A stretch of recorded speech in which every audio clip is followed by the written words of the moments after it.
God of War Ragnarok, an amazing sequel. God of War Ragnarok is a nearly 30-hour-long hack-and-slash game that takes place right after 2018's God of War, and it improves on the original in so many ways, while keeping some of the same annoyances 2018's God of War had. For starters, the combat is so fun. It's challenging here, and there's a great level of difficulties to adjust Ragnarok to your playstyle, so you can tell the Kratos story you want to, what's supposed to be the end of his Norse mythology journey. The default difficulty has Kratos seeming a bit weak in his old age, so I had no problem lowering the difficulty just a little bit to actually feel like the God of War, while still being challenged by enemies. But by lowering the difficulty, I wasn't just bashing my way through this world. You still have to be strategic on which weapons you use and attachments you use here, and further balancing your stats and abilities with the armor sets. I will say, however, there just isn't enough combat here. Ragnarok initially is a really slow burn. You'll be playing for nearly 5 hours before the game starts ramping up, but overall Ragnarok is very stop and go. So if you stick to just the main story, you don't really get the experience going crazy with weapon swapping, which is what the game clearly intends for the best experience. But you earn experience to level up Kratos through combat, but also by performing new moves you unlock. And by the time you've mastered these moves, you unlock a new tier and repeat all the way to the end.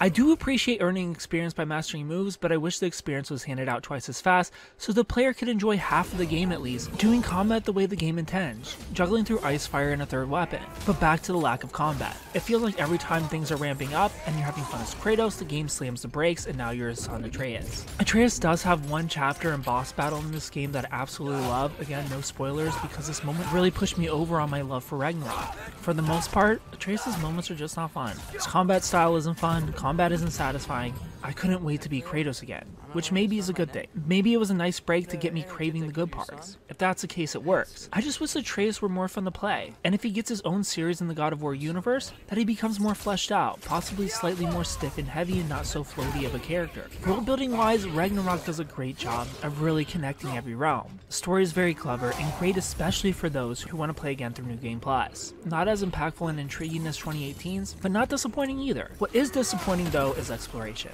I love looking for every secret and solving the little puzzles in God of War games since the beginning. Please stop making me come back for collectibles once I get a new ability. 2018's God of War did this, and so does Ragnarok. I hate it. It discourages exploration. It's annoying to discover a possible secret just to hear we should come back for this later. Why look for anything? You're wasting my time. I don't want to remember where these things were for later. Overall, Ragnarok is an amazing game. A 30-hour-long single-player journey that has you sad when it's over, which is a great sign. When a game can keep your attention for 30 hours and you're just not ready to say goodbye. And that's coming from somebody who for the most part can't wait for games to be over. And for those people who aren't ready to say goodbye, there's a whole world of side quests to clean up and finish afterwards. I give God of War Ragnarok a 9 out of 10. If you played God of War Ragnarok, tell me what you thought about it down in the comment section below. If you haven't played it, tell me if you plan on picking up. Thumbs up, like the video, subscribe to the channel, follow me on Instagram at SuperKenGaming. Thanks for watching, and of course, stay beautiful. Here to collect on something, pal.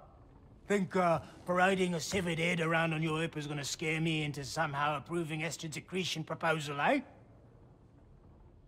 We are looking for a prisoner of Odin's. He's being kept in a mine somewhere. Some friends of ours said that you could help. Where did you get...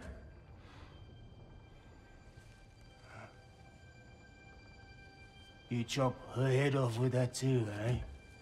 She was my wife. You thought that video was good? Ha!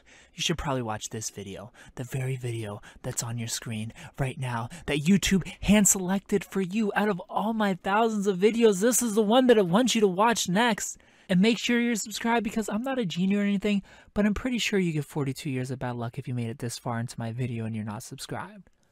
You don't have to subscribe. I'm just looking out for you. I'm just looking out for your luck and your life.